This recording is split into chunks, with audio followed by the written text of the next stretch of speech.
Jill Christman. Welcome to Wild Precious Life. Thank you, Annmarie. I'm so happy to be here with you. So I think we might possibly maybe have met. I emailed this to you. It was either in Los Angeles, Kansas City, Seattle, or Philadelphia. And I know that those are not cities that people necessarily mix up, but in the writing and writerly community, those are actually cities we mix up because we have these giant 10,000 person conferences that last 3 days, and it's sort of like half Bacchanalian and half card catalogian, and it's just they all. And when I'm looking back, I love them all, but I cannot tell you one from another because we're in the convention center the whole time. So I definitely came and bought your book from your hands. Yeah, but I don't remember where. Your face, and I don't remember where we connected faces. No. Because there's no time or location in that room. I have a technique at AWP, which is that it's as if I'm a horse with blinders, right? Because otherwise I get really nervous. So if your face appeared in front of my face, I remember your face. So yeah, I don't know where it was, but I remember focusing in on it. I love that. I have a technique, although it's not horse-like. My technique is to remember names. I picture the person holding hands with someone I know very well of that name. So if I didn't know your name, I do. But if I didn't know your name, I would picture you holding hands with Jill Sharp, who was one of my friends in the 4th grade. And then I would have you holding hands with Jill Kapui, who was on the tennis team. And so if you're holding hands, and you have to be swinging your hands, I have to have it be visual. If you're swinging hands with Jill Sharp and Jill Kapui, then your Jilliness is in my head. I love that, because actually I'm not very good with names. Very good with faces, not very good with names. Well, and if I know another Annmarie, I know other Anna Marias. So I'd get you and Anna Maria Spagna mixed up or something. I think it'd be great if you were holding hands, though. I love it. You know her? Yes. Well, if I do those two, I would have to break up so I'd have to be like Anne. You'd be holding hands with an Anna Marie. It gets tricky. You got to break it down. Every once in a while, I'll have a Darianne, and I'm like, oh, I don't know another Darianne. I know a Dara and an Anne, and I have to break them up. I love it. I'm going to steal this process, and I'm going to let you know how it goes. Do report back. So when I met you, and I'm sure said things like, you remember that time you wrote that book? It was awesome. I'm sure I did some fangirling, but it's because, and I wrote this when I emailed you, it's because I feel like I have grown up with your writing. I think we're about the same age. And so I was nursing babies when you were writing about your own children. And I was trying to balance my own academic, professorial angst when you were doing the same. Quest for joy in the middle of sorrows,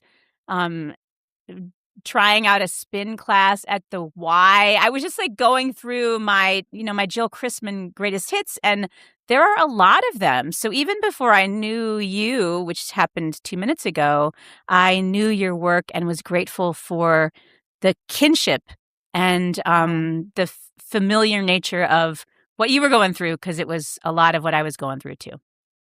That means so much to me, because my greatest goal, if I have a greatest goal, I'll say this 3 different times, this interview with 3 different goals, but one that means so much to me is that I make a space where folks can come into it with me, right? I want that companionship. That to me is the whole point of publishing, right? Is to have these shared spaces, and it will never cease to feel like magic to me. When you wrote and you were I remember it exactly in my head, because it was the most beautiful thing anybody said, that you raised your children to the cadence of my sentences. I was like, that is the nicest thing. I worked so hard on those sentences. And thank goodness, because if their children were going to be raised inside them, this better be a really carefully crafted sentence. So that just, it means a lot to me. Thank you. Well, I'm grateful for your work. And I mean that I don't think I say that. I know that I don't say that to everybody I pitch, but not everyone here is part yet of the Jill Christman fan club. They don't have the t-shirts or the merch. So we should probably introduce you by way of letting you tell them about your obsessions or the itches you're trying to scratch in your writing, or the questions you explore, or even just what it is that lures you to the blank page in the first place? Like, what are you about? First of all, the first Jill Christman fan club t-shirts are out. Nice. She's made them for my launch here in Muncie. They say Jill Christman fan club on the top. They're beautiful on the front. They're beautiful pale pink. And then on the back, they say in a quote from me, which apparently I say to people a lot, which I'm proud of, which is you should write an essay about that. Nice. Because if I have a talent in this world, it's that I can listen to you say something and I could be like, you should write an essay about that. That's the thing. So that's something that I'm about. And I like lures me to the page rather than hurts me to the page, although both of those things are true, right? I believe very strongly, and I'm just writing an essay about this because I think sometimes when people first come to the page, they don't know this, that we all have our things that we return to again and again and again. And sometimes I think as young writers, we think, oh, we need to save that because that's my thing. And so I can't write it until I'm good enough to write it the way I want to write it, or I only have one shot. Listen, you get all the shots because they're not going anywhere, right? So my things are in terms of like big life experiences, and this sounds like a bummer. So I'll tell you that one of my things is that I'm very funny, even when things are tough. So know that about me when you're going to shop for my books. But I do have some kind of core traumas that I work on. One is that I was sexually abused as a child for many years. Another is that I was engaged to be married as a young person in college, and my fiance Colin was killed in a car accident when I was 20 and he was 22. And I love this thing that the kids do now where you have lore. My lore Yes. is excellent, Chill right? lore. I didn't know this about me, but I have excellent lore. So like hippie artist parents, like the most secure, safest, best thing always, but also big level of adventure, lots of arts and craft supplies, always paint and tape and glue, like all the things. So, this is mixed. And so come from a family of artists. As a teenager, raised on a mountain, rode my horse to school, one-room schoolhouse. That's when I became a writer. Under the strong influence of John Steinbeck. So I'm going to throw that out there. In my family, we just get up and make art. That's what you do. You're supposed to do that. That's the only thing that makes anybody proud. Anything else don't really bother. And so there's that. And then a lot of motherhood, as we already alluded to. Oh, married to a poet. So we have who is also my co-editor at River Teeth. A lot of words at our house, but I was just asking him this. And I didn't know. So we've been married for 23 years. And I was like, did you always want to have children? Because sometimes he teases me because when I met him, I was really ready to have children. And so I was looking, will you be the father? Right. And men love that. Men love when you lead with that, I'm told. Yeah, they should. It's like, well, was it me or was it? I was like, well, it's also you, but I was like, and I was right. Yeah, excellent. It was a fine choice. So, always wanted to have always knew that I wanted that. Big capacity for love, kind of caretaking person. So I read about this a lot too, like what it means to receive care and what it means to give care. Even before that was a thing, I think that was sort of my thing. And so then, yeah, long road to 2 children. So I was 2 for 5 in the pregnancy world. And sorry, this is a long answer, but you asked obsessions. This is a I long, love right? long so I've answers. been writing nonfiction for 30 years, right? Mm-hmm. Before there were nonfiction programs, I was writing nonfiction. Yeah, what was it even called? Was it just called writing? Was it called prose? What did they call it? So I got my MFA in fiction at the University of Alabama starting back in 1995 and wrote my first book, Darkroom, A Family Exposure, under the cover of some very poorly written short stories, right? I didn't know there was this genre for me, which there is. And now I've been able to kind of open up this genre to a lot of other people. This book took me 20 years to write. And so I've been practicing, but the heartfelt early, that's another, I'm sure it's another question. So, but it centers a pregnancy in 2006 during which our baby was diagnosed with just half a heart at a routine ultrasound in week 19. And I chose to end the pregnancy. So this book is about that. Yeah. So we should probably say that word. Usually, if I say the A word, I'm prepared for half the people to hang up the phone, half the people to press, forget it, Yeah. half the people, but I say it anyway, right? Because Yeah. we're going to talk about the A word because we bring so much stigma and judgment Yeah. and history, a lot of history. And I don't fault us for our history. I was raised in a Catholic family, and there was a time when my father, who I loved very much, like there was a time when he only voted on this particular issue. And we Yeah. have people on one side of the aisle who think it's healthcare, and we have people on another side of the aisle who think it's murder.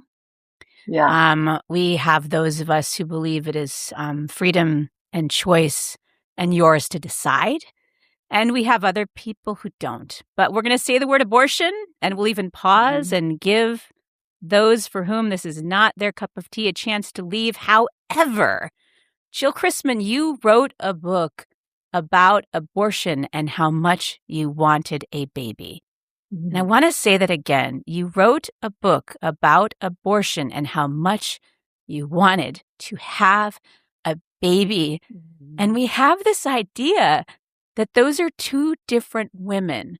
We have this idea that either you're an abortion-having woman or you're a baby-having woman, and that those are two different people. And I am here to tell people, and I'm just so grateful to have this book, The Heart Folds Early, in the conversation, because my friends, it's the same woman.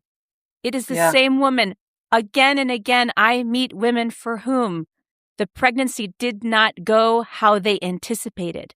And you and your partner, Mark, you were faced with this. You're faced with the idea that if you're to try to bring this baby into the world, this beautiful baby who you already love, who you wanted, you would be dooming your child to a half-developed life with a half-developed heart, surgery on day 1, week 1, and out of love for this baby, out of love for one another, and with all kinds of expert medical advice, you guys made the decision to not put this child through that out of love for babies. And I'm so grateful to know your story is out there, and however hard it was to tell, because I just don't think anyone talks about this, and you are.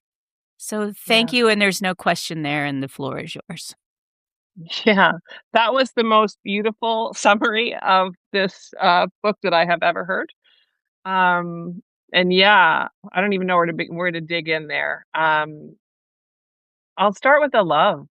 Yeah, we wanted this baby so much. We loved this baby already. Um, the heart folds early wants to include all of that, right? Another thing that I think that you got exactly from my heart as you were talking about it is that it was a decision that Mark and I made together for our family and for our child. Um, I'm I don't know another book, and I would love to hear. I don't know another book that takes on second trimester abortion is the abortion that people either side of the aisle can actually point at, right? And be like, that, now that's the really bad one, right? And I just needed to be so clear we were faced with, and this sounds so simple. Like it sounds so simple when I say it now. It took me 20 years to figure this out, Annmarie. So just be sweet to me. As I was writing this book, I was like, there's so many ways that in my own life I have used this phrase, well, I would have, or if that happened to me, I would. And writing this book, it became so clear to me that an imagined choice is not a choice, right? And that every permutation that any pregnant person faces is absolutely, we can't account for that, right? We can't account for any of it. Maybe this, maybe that, maybe that. Unless you are making a choice in that moment, it's not a choice. It's a speculation, and they are not the same thing. And we can't make policy based on that, right? I still grieve this baby, right? And so we called him baby brother.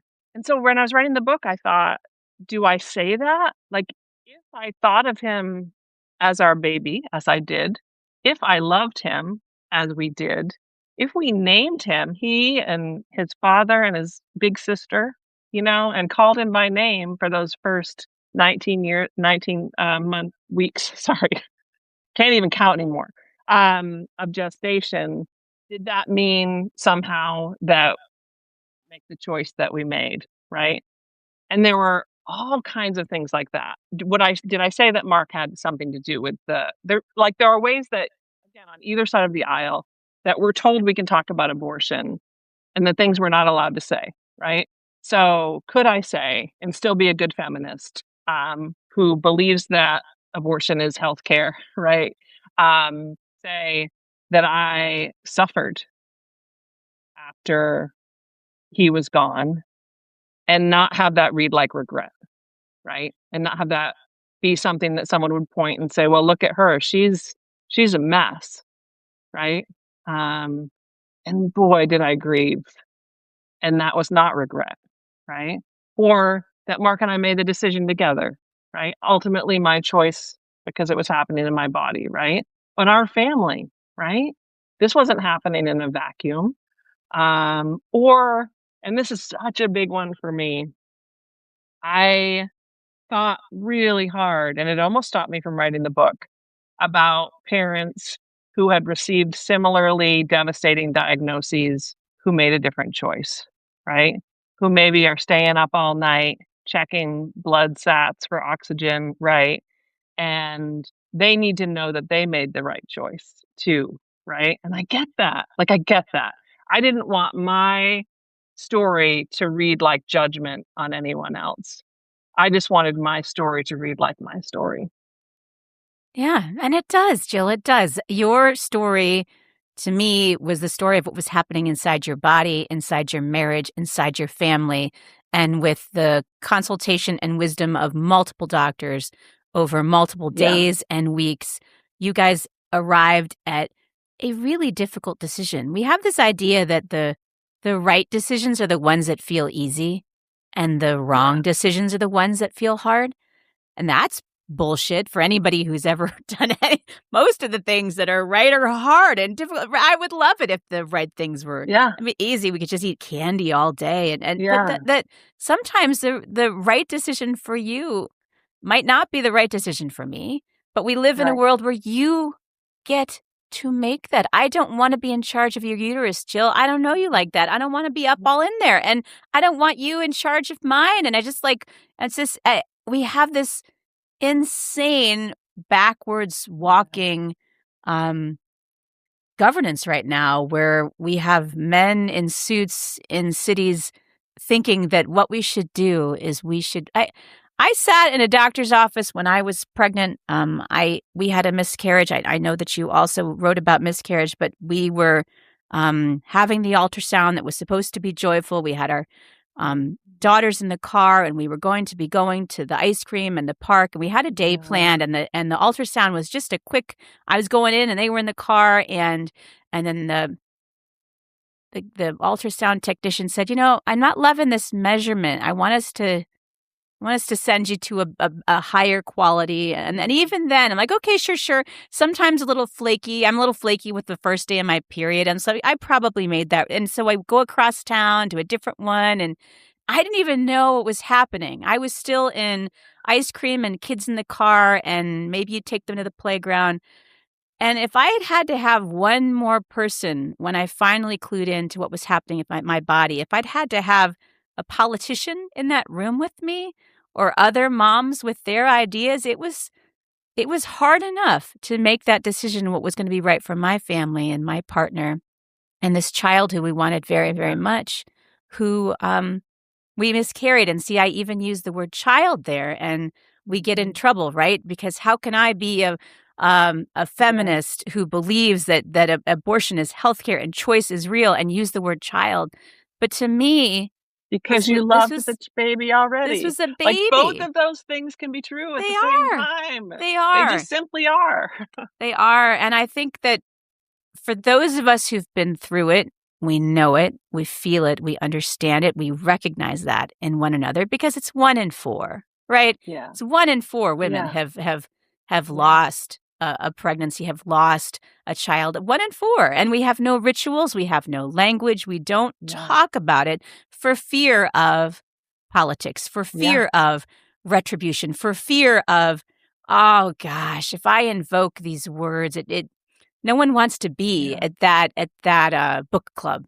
They don't want to be at that party. And then we silence people on some of the hardest days of their lives. So I love that you told this story, and I'm sorry that you lived this story, but I'm grateful that you told this story, because I know there are women who have never talked about their miscarriages, women who have never told their partners about their abortions because they're afraid of getting in trouble. They're afraid of being one of those women. And those women.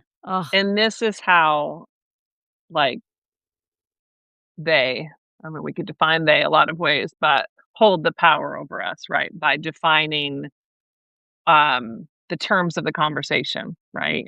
And that's what's so important to me in this book, and like what's happening right now, right? Like magical. How often do we get to have this conversation? Almost never, right? Almost never.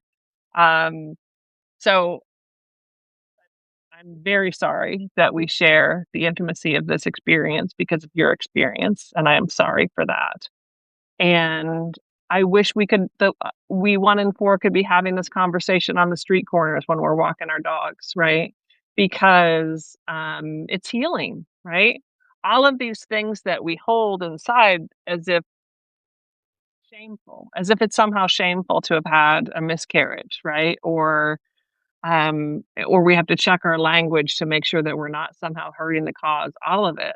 I just have never, this is one of those things, Annmarie, I can't help it, that I do say all the time, but I believe it. I had just have never met a secret or a silence that helped anybody, except for the people who are trying to control us or control the conversation, right? So like, I'm just done with it. I'm just done with it. And at 56, that's how old I am, 56, I just won't, I won't shut up. I just don't. That's not the way I am. So, and when I gave up writing this book, partially, it wasn't because I didn't believe in it. It was around 2018. You haven't asked this question yet, but you might be wondering. It was around 2018, and my then agent had sent it around to some of the big five then publishers. And the message was that it was too depressing, that nobody wanted to hear about babies dying. And my favorite was the marketing people didn't know how that they would position it for sale at baby showers. I'm like, oh, fully not my intention. No. Right? Like, fully not my intention. So, like, when I put it away, it wasn't like I gave up. It was like, I was like, thank you, book. You have served me in living my life and being able to articulate some things I needed to do and say and think about. And you don't need to be published for that to have worked, right? So I really was very at peace with it until 2022. And like, as I say in the book, I knew on that day, on the day that the protections of Roe were removed from us, I knew that I would return to the book. And I completely rewrote it, but like from this nexus of, oh no, you don't. You know what I mean? Like, Yeah. like, this will not stand, and I will not stand by silently while it tries to. Because even in 2006, when I needed the abortion in Indiana, abortion in Indiana at that time was legal up to 22 weeks, but I could not. Again, as I spell it in the book, I have every resource. I had health insurance. I had money. I had a graduate degree. I knew how to do research. I had a supportive partner. I had a car, right? I had someone to take care of my little one. I had all of these things, and I almost couldn't get because I couldn't find anybody to do it. I had to go out of state to do it when it was legal. And now, I mean, of course, there wouldn't be no. Also, P.S. bleeding disorder, so could have died. So couldn't take. And again, if I weren't so privileged, that might have been my option to risk that, right? Like it just gets really complicated really fast. Where I was hyper aware after it happened that if someone like me couldn't get the care I needed, what about everybody else? Right. And that's scary to me. That's really scary to me. Yeah. And I got excellent care in Chicago, by the way. Yeah. Well, I think people have this idea of like second trimester, third trimester, as though I've had good insurance when I've had babies and I've had lousy insurance, and I've been without insurance in between babies. And one of the differences I've noticed is that for once I wasn't even able to get in to see a doctor during the first trimester, right? I wasn't trying to get pregnant. I didn't realize I was pregnant. Then when I did, the appointments at that doctor didn't take my insurance. And so it was 13 weeks before I was seen the first time. I was already in the second trimester before I was seen by a doctor. And you don't always have an ultrasound that first one. You might have to pee in a cup and they decide you're pregnant, and then you make another appointment. And if you're working a job like most of us are, my first ultrasound with that baby, I mean, I'm not looking at the calendar, was probably around 15, 16 weeks. I was halfway nearly. And that was that first one. If that one doesn't measure unusually or whatever, or if your first day of your period it was wrong, there's all kinds of reasons why I could have easily made it to a second ultrasound very late in the game before you'd find out, like in your case, that something is wrong. Those tests don't happen quickly or all at once. That information, I don't understand why all tests are on Fridays and I can never find out the results of them until the following Wednesday. And that's when you have health care. You put in a situation where someone doesn't have consistent care. I was pregnant once I was working in a high school, teaching in a high school. I'd had 5 doctor's appointments and 3 different prenatal vitamins before the student who was pregnant at the same time as me had even been seen once. Exactly. And that all factors into the decisions that we make. All of it. Again, it's infinitely complex, right? All of those factors, infinitely complex. I said when I was writing the book, I was playing that game for a while. I'm writing. I was like, or this and this and this and this, and I'm like, it can't. This is why there's choice. Yeah, like I can't say it any more simply than that. And you don't always know what you'll decide until you're in the room and in the body and having the feelings. So when the doctor said the baby wasn't measuring right, my first thought was, well, let me take the girls to the park and take the girls for ice cream, and I'll come back a different day and we'll figure it out then. So my very first thought was not of anything to anything, was what my living children needed. Yeah. And that's then the world exact same. stops. I know you've read this, right? So that's the same thing. There was a place where there were hash browns that Ella, our daughter, liked, and that's where we were going. And she was there drawing car washes as she did to work out her anxiety around car washes. So it was lots of soapy bubbles. So yeah, she was in the room when we got this ultrasound, and still I couldn't kind of crack myself out of that awareness. And I had thought, I know that there are people listening who are thinking, well, you didn't know, but I would know, right? Like, I'm really clear. I thought that I don't even want to use a particular example, but I thought that we could handle anything, right? Again, we were right? Like, there were a lot of situations that we had considered that we felt like we would be able to handle. And we really, really, really wanted this baby because we really, really loved this baby and we wanted to bring him into the world. And as we learned about the depth of his suffering that he had coming for him, even in best possible scenario, As Mark said, uh, to the pediatric cardiologist, he's like, so we do all this, and if he survives, they're like making a chart with like, well, 30% chance of survival here, 40% chance of survival here. And then Mark just said so clearly, and I'm so grateful for this moment. He said, so he survives this sequence of surgeries and he still has half a heart. He just, and which of course is true, right? And so we just couldn't do that to a child. In fact, if I were doing the thing, I mean, again, I can only make the choice I made, right? But one thing I thought about was that I just want to hold this baby so badly. And then that's another, right? Like if I do that, like one thing we were offered was compassionate care, right? After the baby is born. And we considered that like long and hard because then, it's just such a difficult time. And then I thought that is for me, not for him. That is for me, not for him. And once I understood that, then that was when we decided to move forward with the abortion. Again, you chose abortion and you wanted the baby. I just don't think we hear about that enough. And we don't try to understand that enough. And then how long was it after the loss of baby brother before your son, who I think is taking an exam right now, so go him. Yes. How much time is it between the loss of baby brother and the birth of your son? I was not a young mother.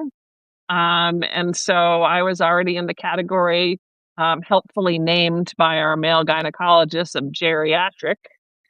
And also habitual aborter, which that's a great term. Wow. Multi-gravida geriatric habitual aborter. So given my identity, we had to hurry. So we started trying like almost right away, even though that was excruciating also, because now I knew that pregnancy when it came would be just a, moment by moment countdown. And it was, but we had a pregnancy in between that ended in miscarriage. And then our son, I don't want to give away the end of the book, people, has a very happy ending. We'll never speak of it. We'll never speak of it. The end of the book has a very happy ending that occurs in January of 2008. So it was about 2 years, during which time I don't even know. I don't even know how I did this. How did I like raise a small girl child and like, I also was like getting tenure and like teach, like, how is that even possible? Right? This is why I have essays. There's one I have called the crib nap or something. I used to like be nursing my daughter and like I would try to set up a clipboard on her head so I could grade, and she would never let me put her down. And so I would like dangle one breast like into the crib and see if I could like write while I mean, we just do what we have to do to make it through. But that was another thing too. Like how many times do I keep trying? Right. I was buying and pregnancy tests at the dollar store. Like I would go in and just clear the shelves, right? Because I just loved to just pee and just see if I was pregnant again. Like it was just and I still sometimes I'll walk by the shelves with a pregnancy test and think, oh man, I could win one of those. Like I didn't want to. I think the very first time you bought a pregnancy kit, you're like, well, why would anybody need two? Yeah. I'll just get the one with I was like, wait, but what if you miss? Or what if it's not? I was like, no, get two. But that's how we are when we don't know. Before we don't know. I mean, I hate the depth of our knowledge, right? That pregnancy doesn't equal baby, right? Like I hate knowing that kind of, and of course I know that. My first pregnancy was so fun, right? I took a baby moon to Italy and I drank half a cup of wine because my doctor said it was okay. And so my first pregnancy was just joyful. I even don't even say it. Like I was on a trampoline I wasn't jumping on it, but I was just sort of like, and because I thought that all pregnancies equal babies. Yeah. And then my second child was born with special needs. She was born with a cleft palate. And so for the third one, I too was a geriatric mother. The picture of like the pregnant woman with a walker, I think. And she's just like, she's got her teeth in a cup. And they're just like, we can't even handle you here. We got to send you downtown. Our machines can't even see you. But that third pregnancy, I remember just feeling like something's wrong with you before you even start out because you're older than you're supposed to be. And I blamed myself both for the miscarriage and I blamed myself for my daughter's cleft palate. I'm like, I must have done something. I kept the snacks up high because I was gaining too much weight. And so I kept them above in the high shelf so I wouldn't eat them. And I probably reached wrong one day, or I had that cold before I knew I was pregnant and I took that Sudafed and it was probably, you do this blame game with yourself where it's probably the hula hooping. It's probably, I didn't eat enough. And you just think if I can explain it away, if I can figure out the cause and effect. Then you can control the next one. Then the next time I can do it different. And it's so not like that because for my last pregnancy, for my fourth pregnancy, I was on pins and needles and I was joyless because I knew all the things that could go wrong and I didn't drink any wine and I didn't go anywhere. I didn't even go into yards where trampolines could exist and you didn't do any of it. And the whole time you're just trying to keep the baby inside because you don't know. And that's hard too. I know. I'm sorry. I know. Yeah. It's, again, there's a scene in the book where, I don't want to give it all away, but like the nurse asks me, "You're not enjoying." This is my last pregnancy, right? So again, this is pregnancy number 5. I have one baby at home, and the nurse looks at me and says, with a straight face, "You're not enjoying this pregnancy very much, are you?" And I'm like, "What the actual f? No." Like, what kind of like living in a dream person? I don't. But I mean, if you're paying attention at that point, you're probably a little bit nervous about it. Yeah. Yeah. I wish I could say that my hippie upbringing had imbued in me. Yeah, and boy, would my mother and she would say, "Don't say if, say when this baby is born." I was like, "Get you and your secrets thinking stuff just away from me right now. Just back away with that because I can't handle it." We shouldn't doom and gloom the listeners because they're gonna be like, "Well, this sounds like a real baby." One of the things you do like a so funny well, part or something. Well, yeah, one of the things you do really well though is like we were along for the ride for all of it. So like when your bad choices with boys can be kind of fun. The pickup line between you and your partner is fun. Like there's so many great lines. We meet dogs along the way. We go hiking. We see beautiful scenery. Such good dogs. I think you have a phrase, the canine love of your life. And I have absolutely used that phrase for my own brown brindle spotted dog Hound. And there are angels who walk in this book too, right? We get Miss Chase, your high school English teacher, when you're in a bad situation, gives you a place to stay. Like there are moments in this book. Yeah. You know? She's my greatest cheerleader. Yeah. Yeah. She not only read the book already, but then she sends me messages and she sends the book to other people, right? Like she's a dream. Well, she's also a rock star. Like she in a book that is filled with people who are not rock stars sometimes. She comes off looking pretty good too. So shout out to all the high school English teachers and also the college English teachers. My high school English teacher saved my life, but mine like legit saved my life. Like legitimately.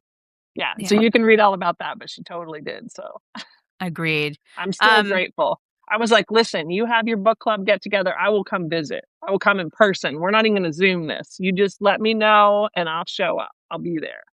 Yeah. Because I actually think this is a fantastic book club book. Hear me out, folks. I know folks want to read Rainbows in the Sand and How They Met at a Train with Wine. And we do. We should definitely read those books too. But I think women, once we reach a certain age, and whatever age that is, I won't judge. But once we've been through it and we're in those rooms, just like you said, I think we're able to talk more freely and Yeah, speak our minds. And I think book clubs could really have some meaningful conversations, and women who've never shared will I think share. so I too. think this book is an invitation. I hope that's true. And also, like you said, there's my publicist says that we could have pitched this as a romance, which maybe the first half, right? I mean, there Yeah. are a lot of sexy bits. For the people who like sexy bits, there's a lot of sexy bits, especially early on. So you should know about that. And actually, Mark and I have started like doing visits together. So like Alabama just invited us to be visiting writers together in the spring, and I Oh, cannot wait fun. to read like the sexy bits in the bar scene to those bright-eyed MFA students when we go back. I'll be like, "Now, friends, back when there was a place called the Chucker, this is what happened." Well, you know what I like So, about those early scenes is that kids nowadays, right? You and I both work with young people. I think you're much more important at your college than I am at mine, but we work with young people. And you know how you used to see like kids, I call them kids, you used to see like 18 and 19-year-old, they would be making out on the quad. You yeah, you could see some real public displays of affection. yeah, You could see some real like eye contact flirting happen across the yeah. classroom. Which I'm all about. 1,000%, and you write about it really, really well. I that like the just the and it's not even so much a conquest. It's just sort of like, how do I know if he's into me? Yeah, it's a Whitney Houston song. Like it's the eye contact. It's the brush Yeah, of a hip. It's just and yeah. I think a lot of our young people, because of phones, don't have Young that people, hear us skill out. set. Put down your phones and go. I'm starting. They're starting to have like phone free parties and things. Mhm. And I'm telling you now. Again, to be fair, what do we know from swipe left, swipe right? Like we're like making stuff up right now. We don't know. That might be really good. It might be great. That's not what I've heard, but like not my experience. I don't know. But like the eye contact and the whole thing where you have to like work together to find something to write on, like not a poem, but like a piece of paper or Right? like a matchbook, or like you're going to like use a candy, whatever it's going to be, right? And then maybe you put down the right number, maybe you don't, right? There's just like a lot of stuff happening there.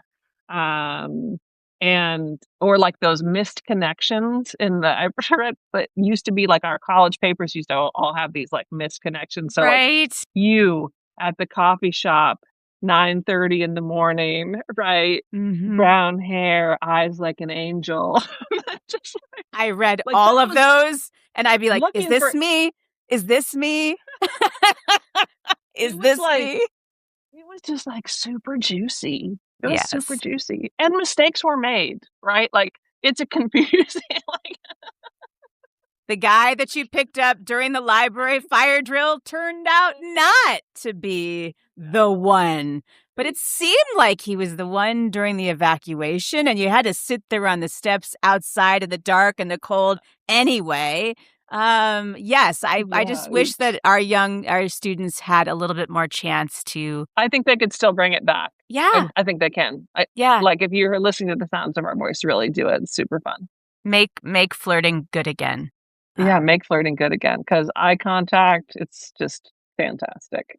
Also, this book should come with a soundtrack, probably vinyl, but a CD would do. But the Mhm. soundtrack of your life, Jill Christman, is the soundtrack of mine. Every single song, like you're quoting Ghost from the Indigo Girls about the Mississippi's mighty, but it starts in Minnesota at a place that you could walk across 5 steps down. And I guess that's how we started. I'm like, yes! I think they're just it didn't matter if it was Tom Petty or Sinead O'Connor or 10,000 Maniacs. I once sang Verdi Cries so Oh, earnestly in a talent show that it embarrasses me now almost. Like the soundtrack that should come with this book if it could. I just page yeah, after that would be page. amazing. I should make a little playlist to go with it, actually. I'm making a note of that Like in your free time. in my free time, or maybe if someone's listening and they wanna do that for me, that'd be Mhm. great. Now I have a friend, Lauren Anke, who used to be vice president at the Rock and Roll Hall of Fame, the Rock Hall, we call it.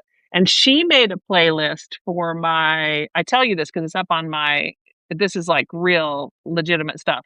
I have an essay called Falling that won the long story contest at Iron Horse Literary Review. Which one is that?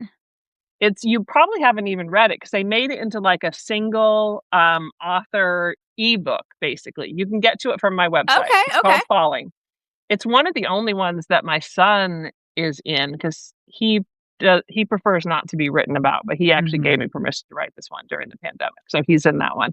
And she made a playlist for that one, which is really good. And I made a playlist for spinning, which you referenced. So that's the essay that's from a previous book, but that's about the cycling. And there's a ton of songs in there.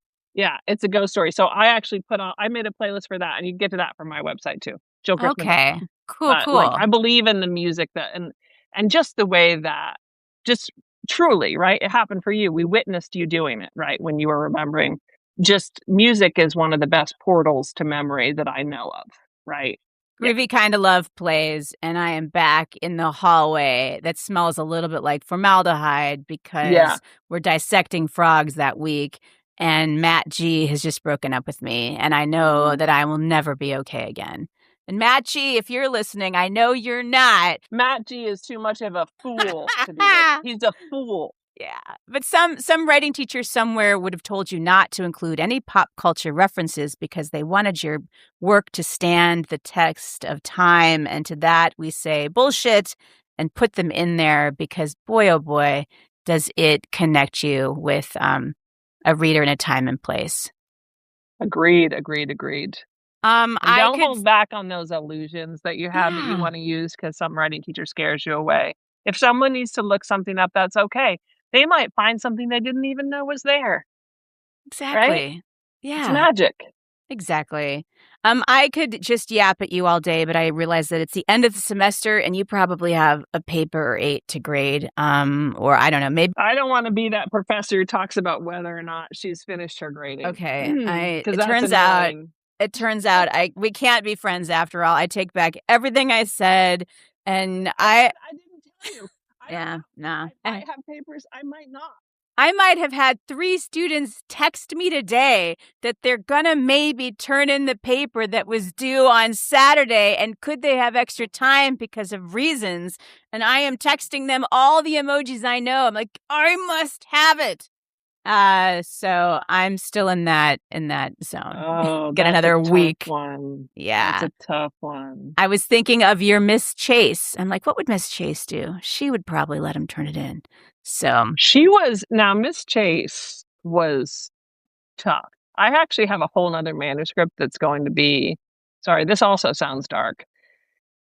And I haven't decided. So if anybody's listening and they think, I don't know if this should be like an anthology, I have like 100 pages of it written. It's about teenage sexuality, female sexuality following childhood sexual abuse, right?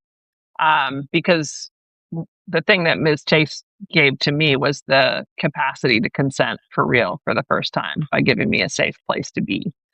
However, she did not take any BS from me, which was another thing. Like I one time I was often late. I'm still always late, but unfortunately outside the English classroom was the senior parking lot. So that was bad for me.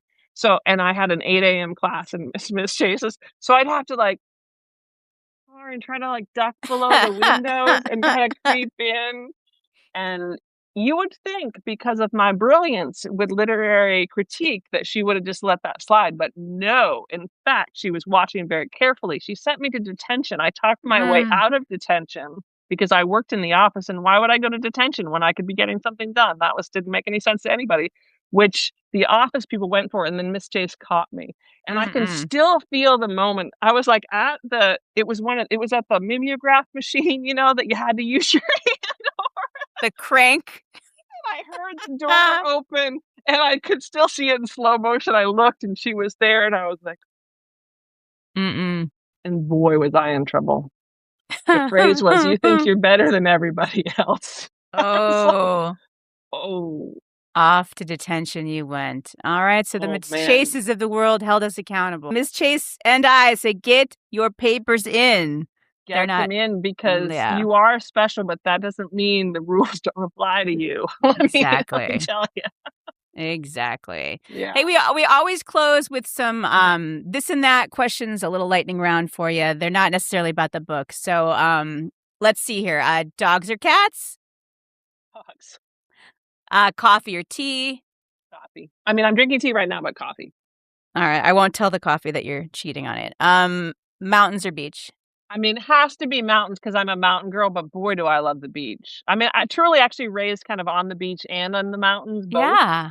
I And was so curious. can I just choose like both? So flat Indiana. So like Not neither. it. Now is not it. Let's see. Are you an early bird or a night owl? Bonnie rates I Cannot Make You Love Me or Meatloaf's Paradise by the Dashboard Lights. Did you pull these from my book specifically? Maybe. Okay. Oh God. Paradise by the Dashboard Lights was my and Colin's song, which we would do as a duet, of course. Super sexy, honestly. But body rates, I can't make you. I mean, that's fundamental life lesson. Very important. Gosh, I'm gonna have to split this one right down the middle, just as I did with the mountain and the beach. All right, we'll allow it. Gloria Gaynor's I Will Survive or What a Feeling, the theme song to Flashdance. That one's easy. Gloria Gaynor's I Will Survive. Sung with possibly disco party in grad school, more enthusiasm than should be mustered. And I did survive. The disco parties, like just the fun parties, that there was a great grad school vibe in the book. I really enjoyed that. Oh my gosh, we threw our parties very seriously for that party. Sorry, I'm cheating on the lightning. You're fine. I was just looking for this though. My roommate and I made the invitations for the disco party using the Charlie's Angels picture, with the three that we cut out, and you had to do this with like paper and scissors and glue. Her face, my face, and then Tango, the dog love of my life face. I love that so much. Yeah. And Tango guarded the front porch and wouldn't let anybody who wasn't invited in. Nice. Yeah. A few more. Margaritas or darts? I mean, margaritas sustaining. Yeah. I mean, in grad school, I carry my own flights in my purse. Yes, I did. Again, I think today's young would behoove them to play more darts. Pool, darts, foosball, and an array of bar games are available to you folks. Yeah. Again, a quote. I don't want to quote myself too much, but I think there is a line. I don't know if it's in this book or not. It might be in an essay called The Margarita Game, which was an earlier version, but I won a dive bar essay contest for that essay. And my big reveal was that I realized that bar games are all about asses. Like every good bar game features do with your ass. I'm sorry, it's true. Yeah, I'm seeing it. The next one's a fill in the blank. If I wasn't working as a college professor / writer, and I had a little magic. I guess I said I, but I should say you. If you weren't working as a college professor or a writer, and you had a little magic, what would you be instead? Oh, I might be a travel agent if that were still a thing. It's not, but I love planning travel. Ooh. When I'm stressed out, so many vacations that I never take. I just like that kind of option. I think I'd be a travel agent. Ooh, maybe we could work together because I'm leading a retreat in Paris in about a month, and I don't have a place to stay yet because I am lousy at the travel agent part of it. What you need to do is bring me into your retreats. As I told Ronit Plank the other day, I am like these fancy retreats curious, as my kids are older. And I am also an extremely good teacher. So there we go. You should think about this. I could find us a hotel room and then, Just saying. Just put that Just You're put that in saying there. it, and you think I'm not going to email you right after this and suggest dates for the next retreat that we lead, and I don't even know your middle name. So boundaries, schmoundaries, it's happening. Okay, I asked. Oh, like two more. What's your favorite ice cream? Mint chocolate chip. And then last one, if we were to snap a photo of you really happy doing something you love, what would we see? My children would be there. Probably my whole family would be there. And I guess we'd have to actually we'd probably be on a trail or on a mountain because otherwise beach vacations, the dog doesn't usually get to come. And how happy could I be if the dog wasn't there? Right. So that's where I would be with all my peoples and my animals all around me. Makes me very happy. I love that. It fused in my head with the end of The Sound of Music. So you guys are also wearing sort of curtain-themed clothing in my imagination of this picture, but I love it. And thank you guys so much. We also have family band in my life. We have a thing called family band. So what is family band? Family band is where we all grab an instrument, and then because there's a lot of talent in my family except for me in this regard. So like my daughter plays the violin, my son and my husband play the guitar, my mother plays the clarinet, right? So I usually get like maracas or whatever. I was saying you're like over here shaking a bottle of these magnesium vitamins. Exactly. And Mark prints out like the chords for like we do a lot of Tom Petty, right? Speaking of like we'll do the Indigo Girl, we do a lot of songs you want. And we have, of course, the hippie soundtrack, well, like from Rise Up Singing. The hippie kids out there will know what I'm talking about. But this year when my youngest went off to college, I started taking piano lessons. So now this summer's family band, I'm gonna be on keyboard. Yeah. By this summer you'll be able to play heart and soul. You'll be able to. Yeah. Right. I played Jingle Bells in the Christmas concert. You did. Yeah, you did. And the some of the other students were like 5, 6 years old. Oh, you were in a recital for your piano. You were the adult and you were playing Jingle Bells, and the kids were any other kids? I'm sure you're wonderful, but were any other kids like playing real piano music? Sure. Yes.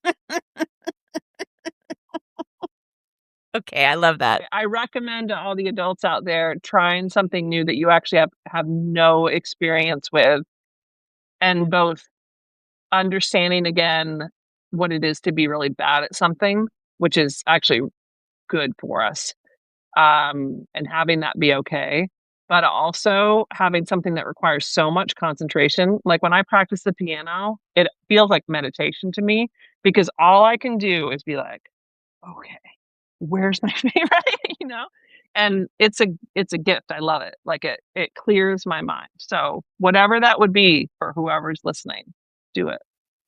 I love that so much.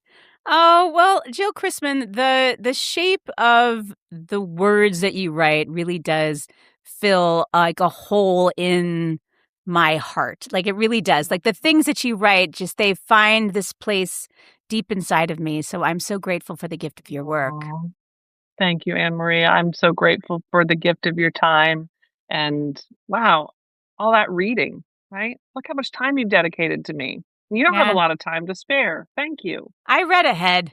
I was already working on it. I didn't know that you had a new one out, and then that was the only one I hadn't read, and so then I got that one, and so it's easy. Folks, our guest today has been Jill Christman. She's the author most recently of The Heart Folds Early, but she also has If This Were Fiction and essays we alluded to that are on her website, and soundtracks and mixtapes, which are not called mixtapes anymore, playlists. But you can't go wrong. I really do think that there are conversations that we are afraid to have, secrets that we're carrying, shames that we can let go of, and joy that is at our fingertips. And you're going to find it all in the pages of her books. Thanks again for coming by, Jill Christman. And thanks to everyone for listening. We're wishing you love and light wherever the day takes you. Be good to yourself. Be good to one another. And we'll see you again soon on this wild and precious journey.